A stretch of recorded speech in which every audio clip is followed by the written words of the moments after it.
สูงถึงพี่น้องผู้ปันแห้งเฮาเขาตีในช่อง YouTube เงาเลื่อนอ่อนตั้งซิงอยู่ค่ะอ้อว่าค่ะวันเมื่อในก็ตกแม่นยันในวันที่13เดือนตุลาคมปี2522เส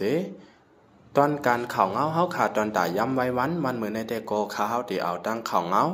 SXRF ออกลีกผืนตั้มเงาไล่ลองซึ่งมันยื้อหมักลงตีเว้งเมืองไปในนั่นเสเตมาสืบรู้อันในปันพี่น้องเฮาเขากว่าอยู่ค่ะอ้อสืบข่าวใต้รถแล้วเตรียมตั้งในไว้เมื่อวันที่12เดือนตุลาคมปี2522เดือน11ลอง3ค่ำปีได้2-1ปากไป16นี้นั่นเก้าเงาศูนย์ไล่ก้นจึงได้ SHRF ออกลีกผืนตามเงาไล่ลองซึกมันเอาหมักหลงยื้อเส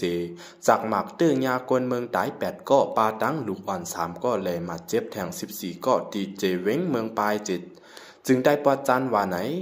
ในผืนตำเงาไล่เก้าเงาศูนย์ไล่กลจึงได้ SXRF นั่นลัดไว้ว่าเมื่อในเดือนธันวาคมปี2522นั่นซึกมันปืดนาซึกเอาหมักหลงปืดยืนในเจเว้งเมืองไปจึงได้ปอดจานเสเฮ็ดให้ก้นวันลู่เสียงตาย8ก้อในนั่นปาตั้งลูกอ่อน3ก้อแลมาเจ็บแทงอ่ำย้อม14ก้อในยาวเมื่อในวันที่8เดือนธันวาคมปี2522นั่นซึกมันตับจุ่มหลง66ตับมาเอ็นแห้งหมอก1ปักลูกตีวันวาลีปรายอันมีตีตั้งจันเวียงเสเข้ามาในเวียงเมืองไปไว้นั่นมีปังตึกเฮาแห้งจ้อมจุ่มแกดเขกวนเมือง PDF อันต้ง1อยู่ดีปล่อยกวงปอก1ปอก2และปอก3ในเวียงเมืองปลายเสซึ่งมันเอาหมักหลงยื้อหลงกว่าในเวียงกูฮูกูตังในเย้าย้อนปางตึกเฮาแห้งในปอกปล่อยกงปอก3เสเฮ็ดให้ก้นวันในปื้นตีไล่หนีไปกว่าปึงโฮมในซึ่งอองเก็บของโกดองวันนั้นไว้วันซึ่งมันเอาหมักลงยืดตกใส่ตีโกดองนั่นแลเฮ็ดให้อ่อนใจก้อนหนึ่งอายุปาเต็ม10ขวบมาเจ็บเลือดตกน้ำเสไล่ลู่ตายกว่าหรือนั่นก้นวันแทง2ก็ไล่ดังมาเจ็บซ้อม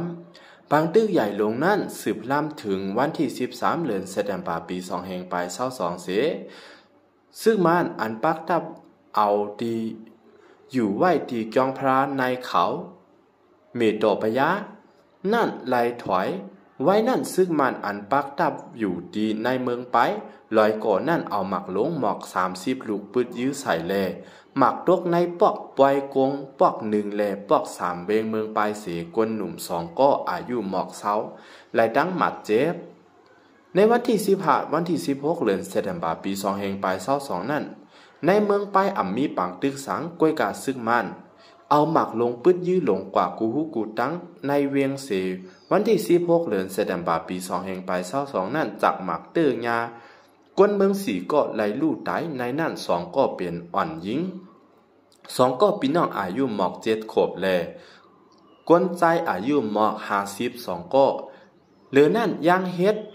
ให้กวนไปเพเจอปึงโฮมอยู่ที่วัดมวยโตนั่นมาเจ็บแทง10ปลายเมื่อในวันที่19เดือนธันวาคมปี